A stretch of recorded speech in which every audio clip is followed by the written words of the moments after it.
আজকে চলে এলাম গুরুদয়াল কলেজ মাঠের সব থেকে মজার পেয়ারা মাখা খেতে। হ্যালো ভিউয়ার্স, আসসালামু আলাইকুম। কি অবস্থা, কি খবর সবার?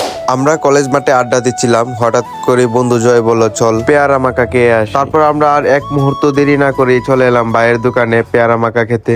এখানে বিভিন্ন ধরনের ফল রয়েছে, আপনারা ঠিক যেভাবে খেতে চাইবেন ওরা ঠিক ওইভাবেই বানিয়ে দিতে পারবে।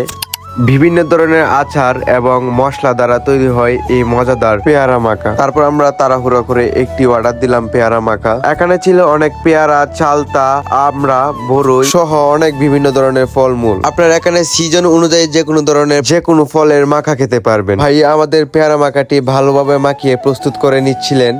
তো ভালোভাবে মাখানোর পর আমাদের পেয়ারা মাখা খাওয়ার জন্য প্রস্তুত হয়ে গেল। তারপর আমাদের পেয়ারা মাখাটি আমাদের কাছে সার্ভ করলো। আমরা বলেছিলাম ভালো করে ঝাল দিতে, দেখেই বোঝা যাচ্ছে কতটুকু ঝাল হয়েছে। এই হলো আমাদের পেয়ারা মাখা। এখন আমরা এটা ট্রাই করব। বিসমিল্লাহ বলে আমি শুরু করব।